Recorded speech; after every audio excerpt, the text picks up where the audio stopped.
All right, we're going to go ahead and get started with the Gallatin County COVID-19 weekly press call.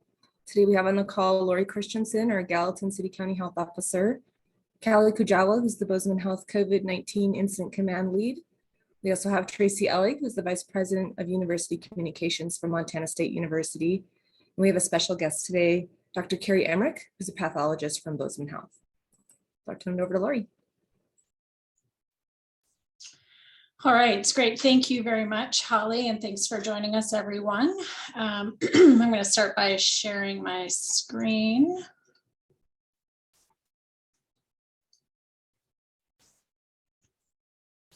All right, so I'll go ahead and start off with our surveillance report here. This first figure here describes our daily number of cases and 7-day rolling average of cases per 100,000 residents. And as you can see, we're looking at the far end of this figure here, and we've seen a significant spike in our cases. And more specifically, the 7-day rolling average of daily cases per 100,000 residents was 103.56 cases per 100,000 as of January 5th. And that is a, excuse me, a 60% increase from the 84.6 cases we were seeing on 12/29. So a lot of case activity occurring, as you can see here in this spike. This next figure here is our average percent positive, or our positivity rate. And this also is a 7-day rolling average of our percent positive test. And as you can see, our 7-day rolling average of percent positive was 29.2%, which is over here on the far right of our figure here. That was as of 11/4, and that represents a 62% increase from the 18% positivity rate on 12/28. So we again are seeing about a third of the tests that are coming back as positive for COVID-19. Good news is we are getting our tests back in a very, if our median turnaround time is 1 day to report to public health. So the testing that is occurring is getting resulted very quickly, which is really important information for individuals to have so they can quickly and promptly isolate. So this is good news, and I'm glad to see that that trend is continuing. Figure 5 here describes the number of cases by vaccination status. So we're looking over here at the far right. This is MMWR week 52. And you can see a significant difference in what we've seen in other weeks where we have about a 50-50 break down in terms of the individuals who are vaccinated versus unvaccinated. And I'll talk a little bit more about that here in just a minute or two. And then in terms of hospitalizations by vaccination status, this is figure 6 here, again by week, MMWR week.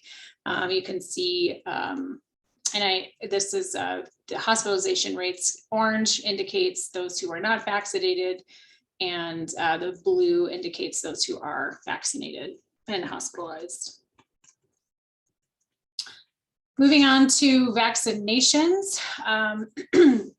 Just as a reminder, when this is our first dose figure here, and when we bold and kind of enlarge the number here, it represents a 1% increase. Starting here at the bottom, in our youngest age groups, those are 5 to 11-year-olds up to our 80-year-olds. And you can see that we've seen a 1% increase in our 5 to 11s, 18 to 29, 30 to 39, and our 40 to 49. So that's good. We are happy to see that we continue to see people seeking their first dose. And that's followed up by individuals who are becoming fully vaccinated by receiving that second dose if it's an mRNA vaccine.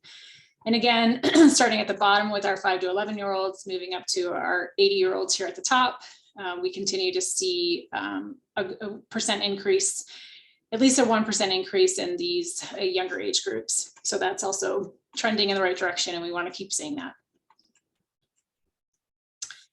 I think we have, I don't think we have seen a significant number of cases, active cases in our K through 12 schools. These are likely, and along with some of our other data sets or data that I've already shared, we are, as a health department, doing our best to do as much data entry and quickly enter cases as quickly as we possibly can. That said, we have a lot of cases we have not been able to enter into the tracking system that reports these numbers for all of you. So there are likely going to be additional cases that may be reflected in the coming days. And this is likely what we're showing here, as well as even some of the earlier figures. But it's not indicative of the number of and the volume of cases that we currently have in the community. So I just wanted to really point that out and be really clear and transparent about that for all of you. Not surprisingly, given the fact that we are experiencing such a high rise in cases, we continue to be in high community transmission. We're about 8 times, if you look at that CDC threshold, which is 100 cases per 100,000, we're sitting about 8 times that threshold at this point in time in terms of what we're experiencing as community transmission. So the masks are continuing to be a good strategy and a recommendation, strongly recommended by the health department, whether you're vaccinated or unvaccinated, to be wearing those masks in indoor public places. And then I'm going to stop share. And I just want to really kind of talk a little bit about some of those breakthrough cases, because I'll be honest too, I think we have known and we have heard and we've seen even across the nation that this particular variant is causing breakthrough cases among those who are fully vaccinated. And that can feel really disappointing and defeating when you look at those numbers. I understand that, and I want to really try and address that as best as I possibly can. So when I think about vaccines and those breakthrough cases and infections are expected. COVID-19 vaccines are effective at preventing most infections. And I also want to say that, like other vaccines, the COVID-19 vaccine is not 100% effective. No vaccine has been.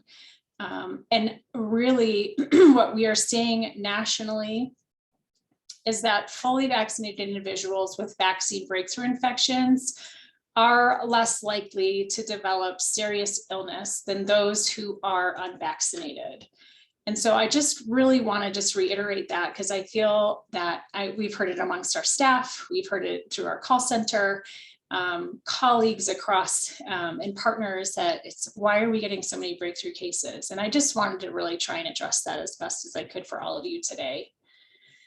And then Kallie, I may have you, if you can do it now or whenever you feel is best, can you talk a little bit about the hospitalization data as it relates to the vaccination versus unvaccinated, and what we should be thinking about when we look at those data? Yeah, I think it's important to also keep in mind that right now we are testing all of our hospitalized patients for the safety of our staff and knowing what level of protective personal protective equipment to wear. And so while we're testing all of our patients, although COVID may not be the primary reason for that patient's hospitalization, it's an incidental finding. There are times when the patient is admitted for very unrelated reasons to COVID. And then as we're testing all of them, we find out that they are asymptomatic. Oftentimes, because they are vaccinated, they are not showing the severity of illness that others would show. And so we do find that they are positive, and that is an incidental finding. So we can't, in the numbers that you see Lori display, we can't really decipher between those that are being hospitalized because of COVID versus those that are being hospitalized because of another reason, yet we found that they were COVID positive while they were in our care. So just keeping that in mind. And the only other thing that I would add to this is when we were looking at these data, again, we have right now we have a smaller number of individuals who are currently hospitalized. That's really good news.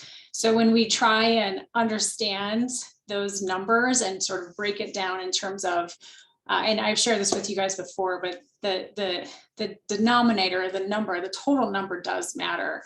And so just a one or two additional individuals within that range can really adjust kind of what we're looking at. So I just want to always caution and add that caveat when we're looking at data like this.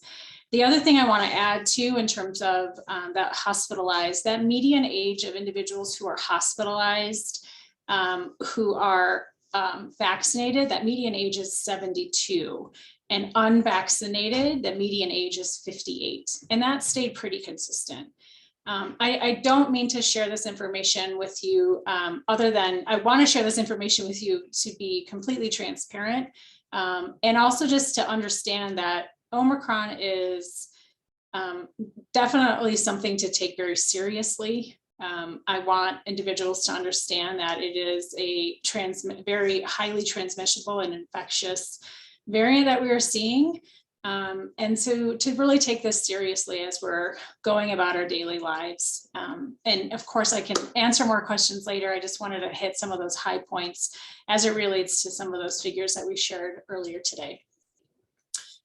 With that, I'm going to go ahead and turn it over to Kallie for additional updates from Bozeman Health and then MSU as well.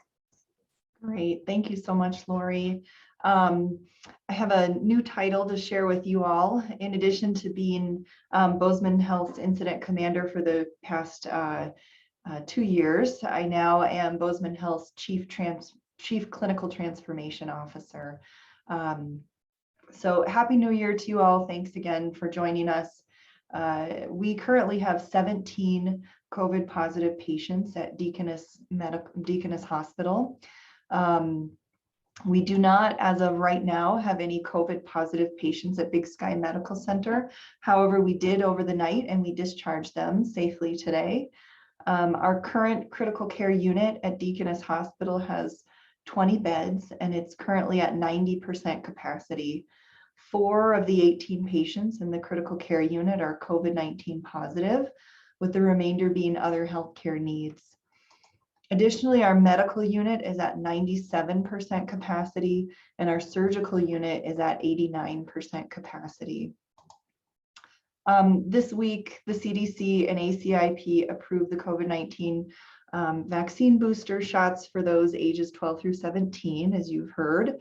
At this time, only the Pfizer vaccine is authorized for those ages 12 through 17. Just wanted to reiterate that, and that Pfizer is the only vaccine authorized at this time for that age group. Vaccine appointments for our combined Bozeman Health Gallatin City-County Health Department vaccine clinic is at Deaconess Hospital at entrance 4. And the appointments, you can view appointments on the Bozeman Health website and also on the Healthy Gallatin website. Vaccine appointments are also available at Big Sky Medical Center. So please call Big Sky or visit our website for information on the days that they are offering their vaccine clinic. It's absolutely hard to believe that we are nearly 2 years into this COVID-19 pandemic. And over the past few weeks, recently, our care teams have experienced an uptick in the number of visitors displaying disrespectful and aggressive behaviors towards them. And that's been at all of our Bozeman Health care sites. This behavior is completely unfortunate, and we wanted to reiterate that it will definitely not be tolerated at any one of our care sites.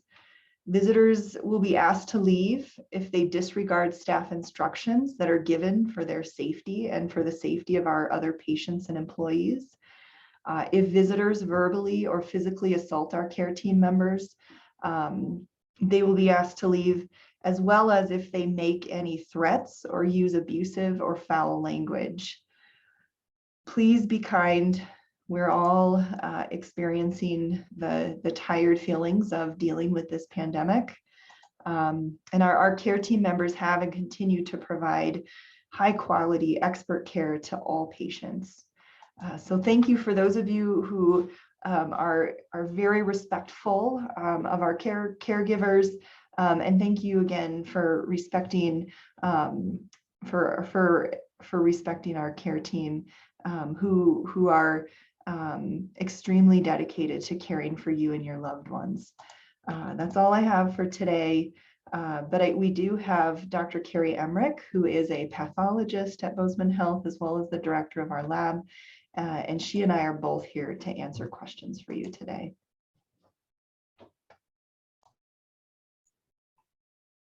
Great, Tracy, any updates? Not any updates from MSU, just a reminder that we're not in session and we won't be in session till the 19th. So it's very quiet up here.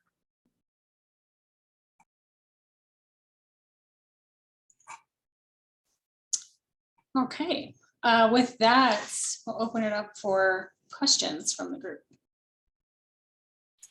Hi, this is Emma with NBC Montana. Can you guys hear me? We can. Hi, Emma. Hi, Happy New Year to you all. I have two questions. I think these would both be for Lori, but whoever feels better suited to answer. The first is, I know with the uptick in cases, we've seen an uptick in testing. I know recently, or I guess maybe not so recently anymore, but the county closed the testing site at the fairgrounds. I was wondering if there are any plans going forward to consider reopening that or expand testing as we continue to see this surge. Yeah, thank you for that question. So I just want to remind everyone that we pivoted from a location at the fairgrounds to being able to supply those over-the-counter at-home test kits. And we did so in collaboration with several different partners as distribution sites throughout the county in areas where testing was harder to access for particular individuals, whether it was a barrier for finding care or a concern about cost.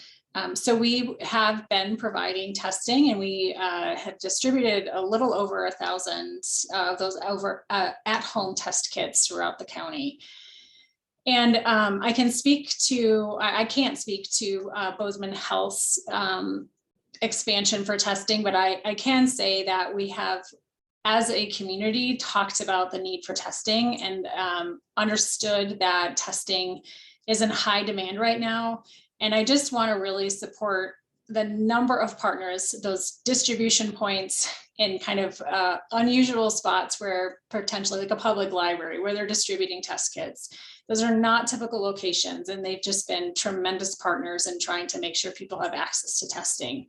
And I would include Bozeman Health in that, and as well as MSU in trying to support testing throughout the community. So Kallie, can you speak to any and your current plans for testing at Bozeman Health?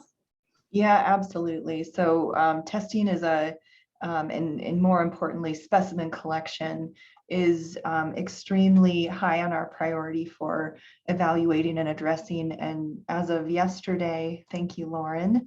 So as of yesterday, we have expanded our Lot H hours to go from weekdays from 8 to 4. We continue to have availability at our B2 urgent care sites. And then we are also working with our infection prevention specialists in the organization to identify more areas in the organization where we can accommodate specimen collection in our clinic settings so that we can increase access. But at this point, we have made changes to our Lot H based on the demand, and we will continue to evaluate that, and we'll partner with other individuals, the health department and others to meet that need. Great. And so real quick, I have two more now because a follow-up coming off of that, as you mentioned, Lori, pivoting to offer those at-home tests to people for pickup. Is there any concern, or I guess I'm trying to figure out how to best phrase this, but I've seen some reports from national news organizations and some concerns that the at-home tests are kind of just that first step. And if you test positive, there is a suggestion of maybe still going and getting a PCR test if you test positive on a rapid test. So is there any recommendation from the health department there that if you do have symptoms, you get that at-home test, you take it, you're positive, that you should maybe still try and go to one of those other sites to get that PCR for confirmation? Yeah, I appreciate that, Emma. Great question. And I'm going to start off by answering it, but I would ask if Dr. Emerick has any follow-up. That would be wonderful. So what we are sharing with individuals is that those antigen test kits, they do come with basically two tests per box. And so in terms of following the manufacturer's instructions, it does encourage you to then use that second test less than 36 hours after you've tested the first time. And the sensitivity of those Binax now, and I understand I've read the same literature, and there's some preprint information out there as well as it relates to how well it's potentially picking up Omicron kind of earlier on in the infection. And I think there's still a lot we need to understand about those antigen tests as it relates to Omicron in this particular variant. However, I will say that again, with the specificity, if an individual is symptomatic and they test positive, there's a good degree of certainty that you are positive for COVID-19. If you test negative and you are symptomatic, what we are telling people to do is to please continue to stay home. You're still sick, and you should use that second test within that period of time, that 24 to 36 hour period of time, to confirm and just to make sure that if it is a COVID-19, you'll be able to pick it up a lot easier on that second test. Dr. Emerick, do you have any follow-up to that? I would just say I agree with Lori. If you are positive on a Binax kit, then probably you have a presumptive positive result. And I don't know that it's necessary to confirm with PCR. If you are negative and you're still symptomatic, it would be worth testing again. And I'm glad that those test kits come with two possible tests. It's a little more rare to have a false positive with a Binax than a false negative. Usually if you're within that 7-day window of when you start symptoms, you'll be positive if you have COVID. If you're beyond that 7 days, then you could still have COVID and not test positive on the antigen test. So it's important to know that as well. There's kind of a small window for that, whereas PCR will pick it up for longer. But having a false positive result, usually on the Binax kit, if you have false positive, it has to do with you won't see the actual control line and the positive result. So it's harder to interpret, or you might have a faint positive result, and that might not be a true positive. So just keep that in mind. And just to kind of some of the messaging we share as well as, if you are still sick, talk to your healthcare provider and get some guidance on terms of what the next best step is for you. If you've tested negative on an antigen, that's another really great kind of simple way of phrasing that, so individuals kind of know what their next step should be. Hope that helps, Emma. No, that was perfect. Thank you so much. And then last thing from me, I know you've given us in the past numbers when it comes to how many booster doses have been given out. Is there any plan to, going forward, shift that data collection, or I guess data distribution, to include people who have had all 3 doses and boosters when you list the first dose, the fully vaccinated? I know there's kind of some debate on if we consider those 2-dose fully vaccinated, or if now with Omicron 3 doses, so including the booster, would be fully vaccinated. But are there any plans going forward to kind of have that as a third category? How many people in the county have received the booster dose as well? Yeah, I just want to make sure. Do you mean in one of the figures that we provide where we have? Yes. Yeah. Yeah. So that's a possibility. Right now, I can say we are inundated with a number of cases that we're trying to enter. And so it's definitely a possibility that we could break that down by the individuals who've received their booster. That said, I would, just give us a little bit of time on that. Great. Thank you so much. And then Emma, one other thing too, we do have, and I can definitely share this with you guys if you give me 1 second. We do have a figure that we've put together for number of vaccines by, sorry, I'm trying to share my number of vaccines provided. Hold on, let me find that for you. Maybe this is what you're after.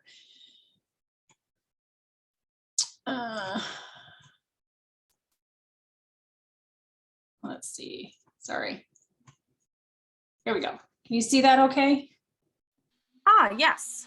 Okay, so I may have misunderstood your question, but if you were looking for a number of vaccines administered by dose, you can see this blue down here. The blue is a first dose. The second dose is identified as the orange or goldenrod, and then the third dose is green. So you can see that we have been giving quite a few booster doses, and we continue to see these first and second doses as well. Maybe this was answering your question better than how I answered it.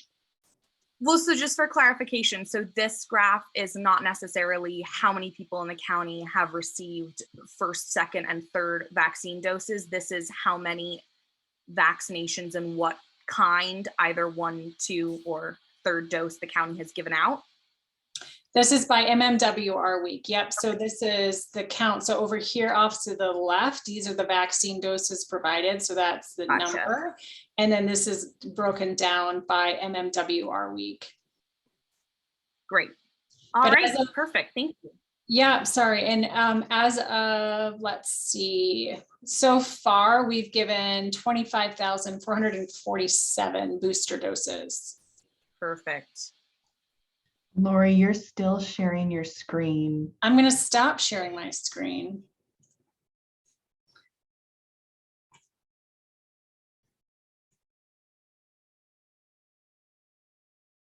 Okay.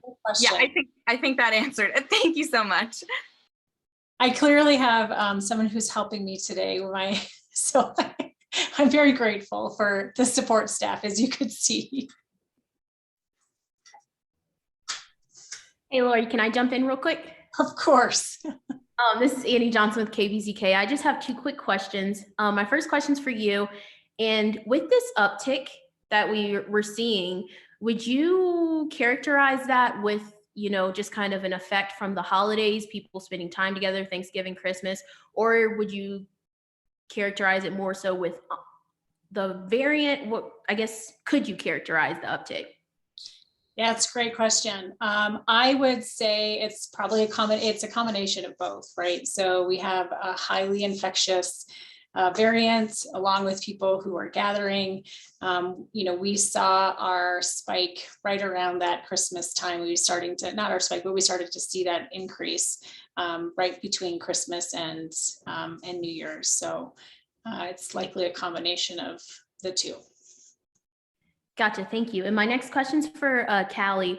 When you were talking about the aggressive behavior that hospital staff is seeing, is that more so like, I guess, could you elaborate more on that? Is that, people just being a little bit grumpier, rude? Is it physical altercations? I don't know if you could elaborate. Yeah, yep. So it's not violence. It's aggressive behaviors. So threats, verbal kind of attacks, just being very aggressive in nature.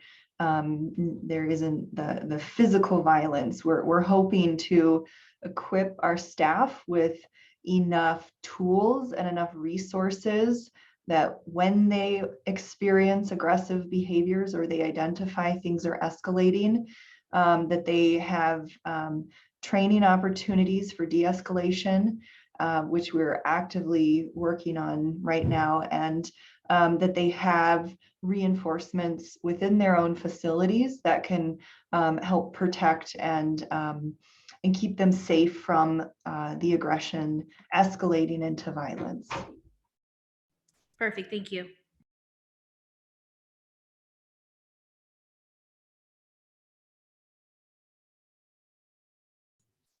Other questions? Yeah, hi everyone. This is Juliana from the Chronicle. I had a couple of questions for everybody. I guess the first one I have, so you're talking, Lori, about pivoting to providing those home testing kits. And I'm curious if you're seeing those, people selling out is not the right word because you're not selling them, giving like all of them away. And if you are planning on or have requested more tests from the state health department, and how many you're getting per week. Yeah. So just to clarify your question, were you asking if how many? Can you ask your first part of your question again? Sure, I asked like 3 questions in one go. The first was just if you're seeing all of those being given out, if the demand is getting all of them. Yeah, absolutely. And so we actually, on our Healthy Gallatin website, we maintain the sites, the names of the sites that are providing those at-home test kits. And as of right now, all of those, aside from, I think, West Yellowstone, have been distributed. All of the kits that we were able to provide to them have been distributed. And we provide them as soon as we're getting them in from the state, we're pushing them right back out.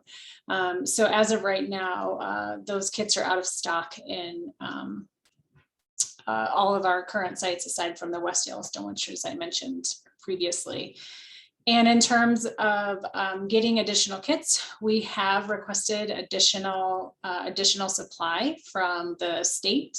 Currently, the state warehouse is on back order for getting those kits. They have requested a significant number of these at-home test kits, and they have not provided a ship date yet, but as soon as they have more of those kits in stock, they have shared with us that they'll get them to partners that have requested them, like our health department, as quickly as they can.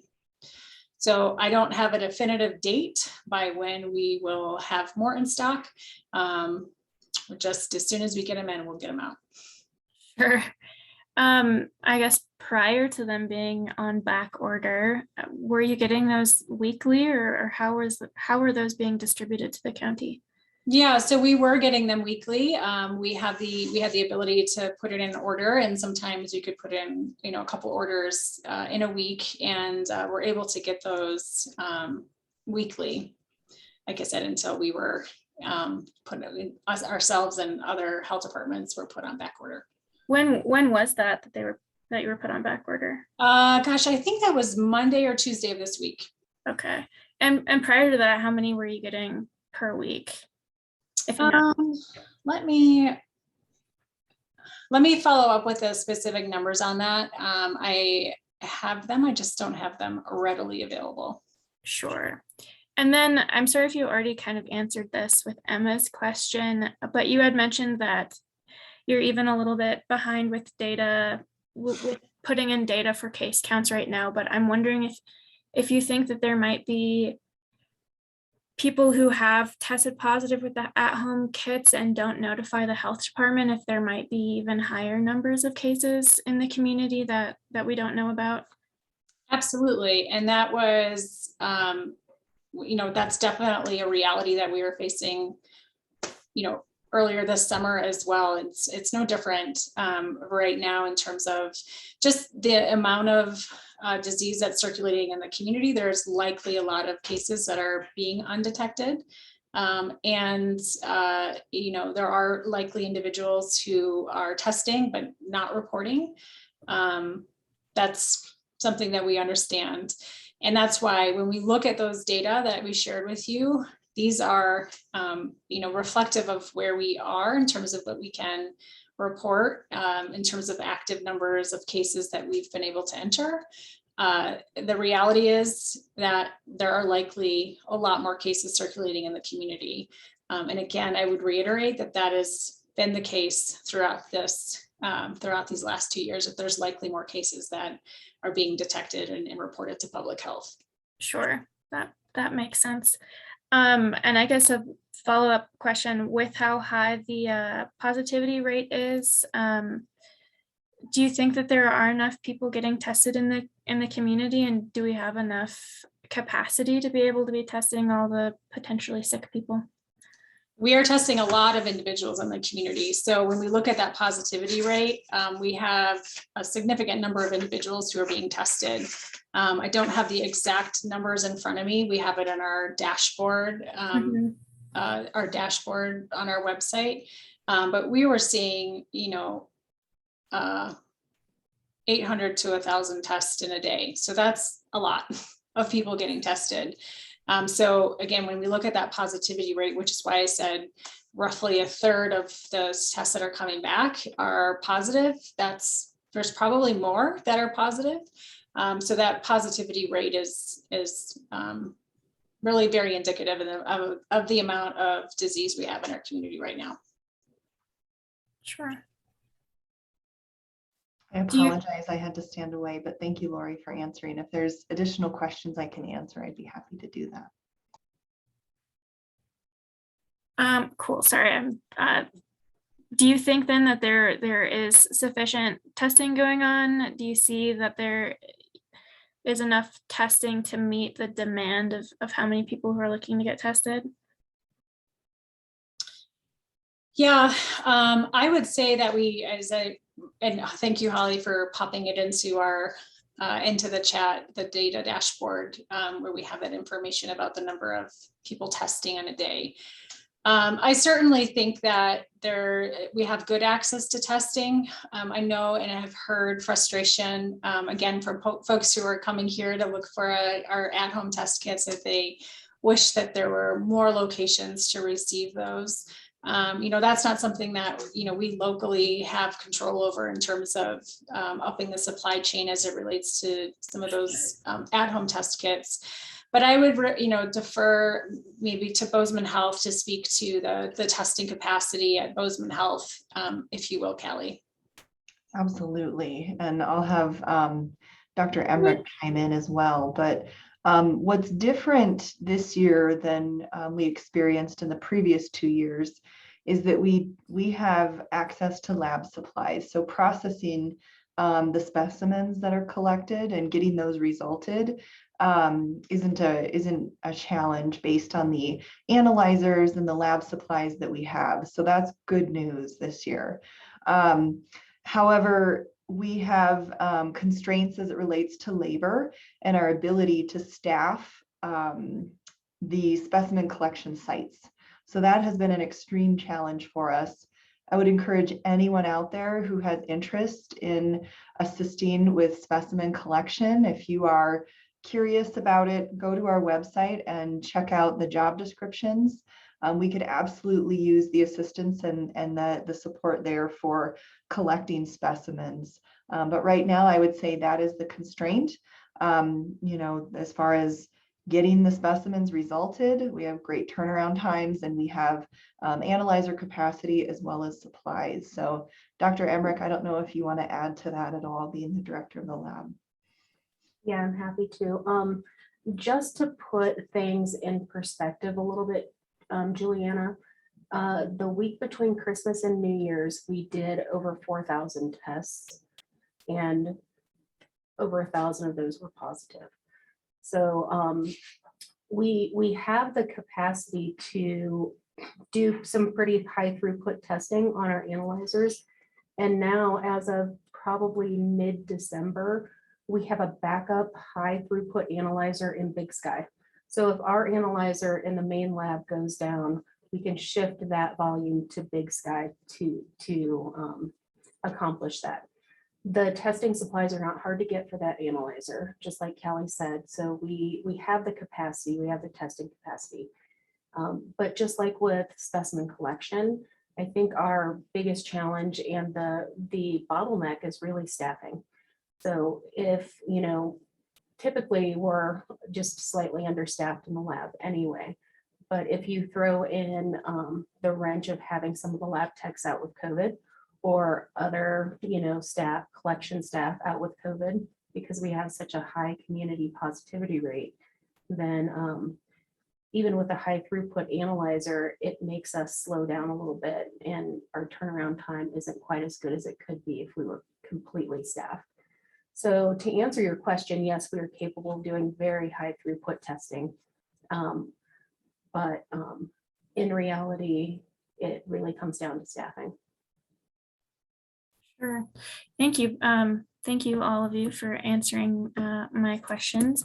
Kallie, I don't know if you'd have an idea for this. Would you have an idea of how long people this week might be waiting in line at like your lot H for a test? I don't know if you would know like an average of like a 30-minute wait time from waiting in line to getting the specimen collection.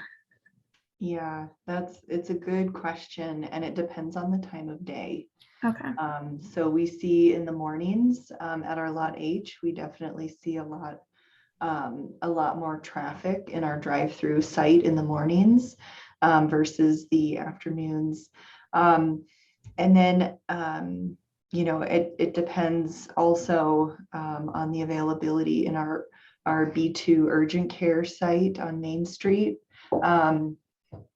It changes so much based on how many people are there, but it could be anywhere from an immediate collection to 2-hour wait.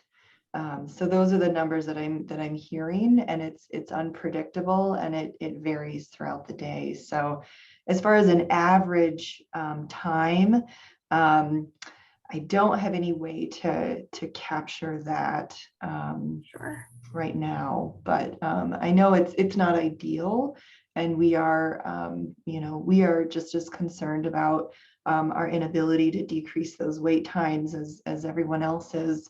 But it is reality right now with that much demand.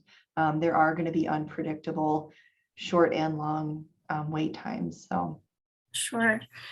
That makes sense. And you were saying this has been mostly because of this a staffing shortage or having a hard time getting people to staff those testing sites.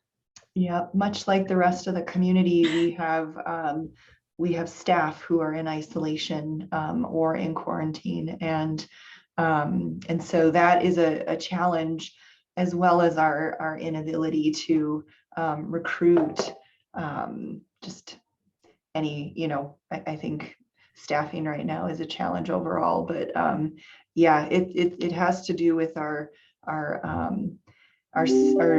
resource of people, which is different than the last 2 years. We didn't have supplies. We had all the people, but we didn't have the supplies. And so this year we don't have the people, but we have all the supplies. So it's been a really interesting flip of our experience. I remember back in maybe that was September, October, I remember saying there was maybe about 400 open positions in Bozeman Health. Does that sound clinical and non-clinical? Does that still sound about right? Yes, and I might rely upon my buddy Lauren here to validate that, but I believe that is true. Yeah. Yes, I think I heard Lauren say yes. Yep, that's accurate. It's still accurate. Would you happen to know how many staff members are out quarantining or isolating? That I don't have the exact number unless Lauren does. But it's a lot more than it was a few weeks ago, that's for sure. That makes sense. And I'm sorry, I'm asking a billion questions. I'm on my last couple, I promise. When we're looking, I guess nationally, I've kind of heard that even with this surge in cases, there's been fewer hospitalizations and deaths, and it kind of seems like that might be ringing true locally. So I'm curious if you guys are seeing that as well here with this last couple of weeks. And then I'm also wondering if that is maybe because more of the infected are vaccinated, if that's a correlation you guys have been able to make at all. Kallie, I can take a stab at this a little bit. So I just want to be careful because we are pretty early in terms of when we look at where other parts of the nation are, but we're pretty early in our surge still. And so what we've seen time and time again is we see hospitalizations be sort of what we would call a lagging indicator. So if we have a high number of cases, sometimes it may take a week or two to see those impacts in the healthcare settings. So I would be cautious in saying that we're not going to see a rise in hospitalizations at this point in time. So I would just be cautious in saying that at this point. But as I shared earlier, where we have seen and what we are seeing in other parts of the nation in terms of Omicron and amongst those who are vaccinated and have a booster, we are seeing less severe outcomes, which would include hospitalizations and deaths. So just being understanding that we're pretty early in our surge here in comparison to other places of the nation. And I would just ask Kallie if she has anything to add to that. No, we aren't seeing the volumes of hospitalized patients right now that that were some of our compared to some of our higher numbers that we saw over previous phases of the pandemic. So we're not at our highest hospitalized volumes right now. But oftentimes what we see is an increase in our urgent care and ambulatory setting. And then a couple to a few weeks later, we see that surge in our hospital setting.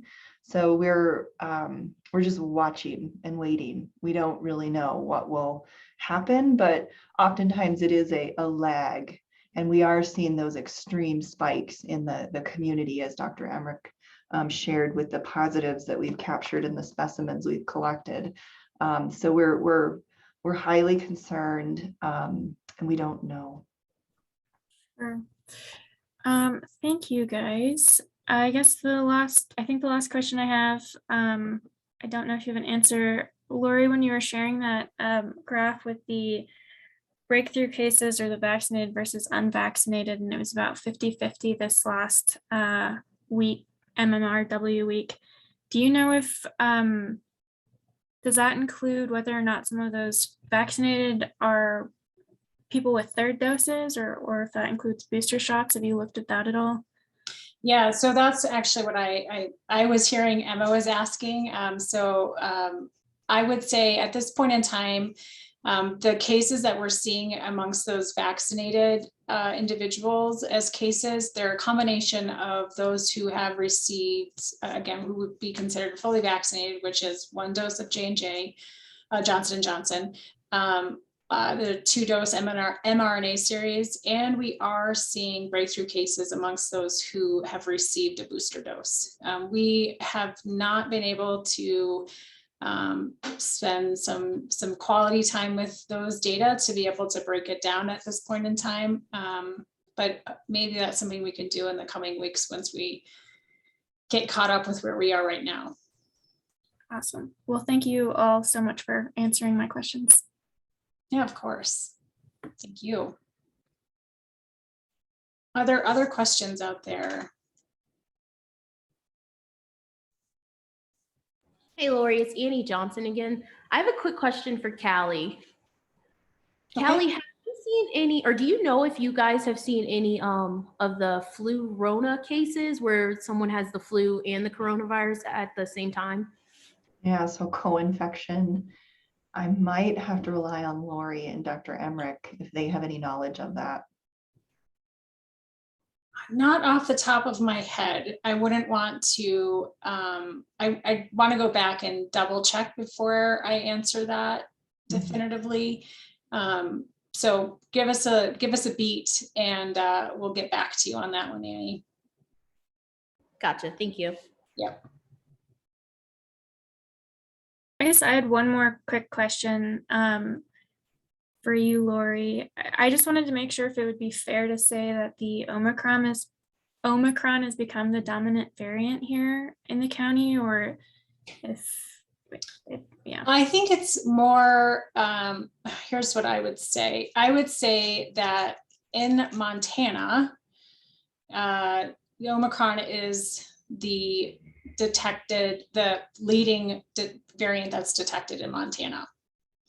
And you can find that on that DPHHS report. I think that's probably the best place to be able to articulate and share those data. And Holly, I don't know if you can pop that into the chat, just the weekly report for DPHHS. Maybe she can. If not, we'll follow up. There it is. So glad we have all these helpers out here. Thank you. Yeah, thank you. Other questions before we close?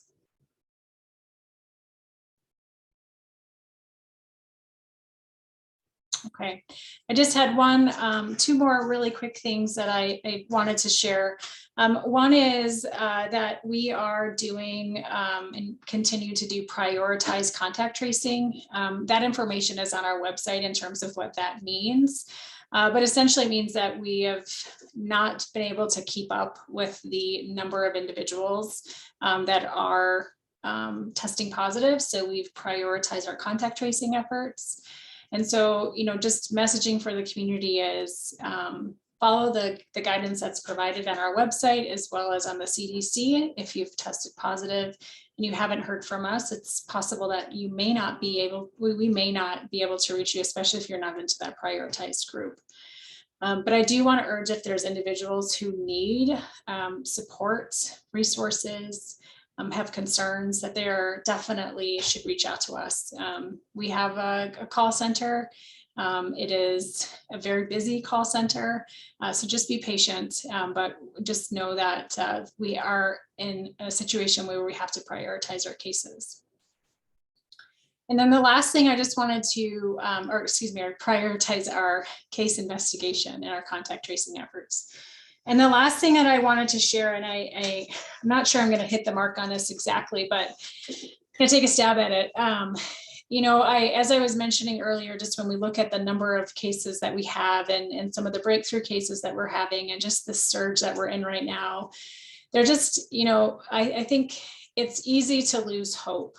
And it's the same thing that I would tell my family. My teenage son is, we're going to get through this. We're going to pull through as a community. We're going to pull through as individuals. And I think probably the best way that I would encourage everyone to think about that is through the lens of how far we've come as a community. When we think about where we were 2 years ago, we didn't have enough testing resources. We didn't have enough PPE. We didn't have vaccines available. We've come a really long way. And so I just think that one of the best ways you can look at this surge is we're going to move through it. And one of the best ways you can support hope is being grateful. And so for me, I'm grateful for all of you.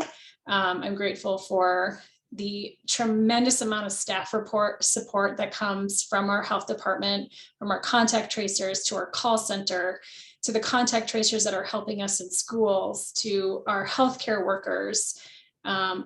It's incredible if you think about the amount of support in the community around this effort. And so I just want to take a moment and express gratitude. And I hope that you all share that with others amongst yourselves and who you work with, because I think that's how we get through this. So with that, that is my pep talk for all of you. And I just really appreciate all the support from our media partners and those on this call today. So with that, I think we'll sign off and have a very safe and healthy weekend, and we'll be in touch.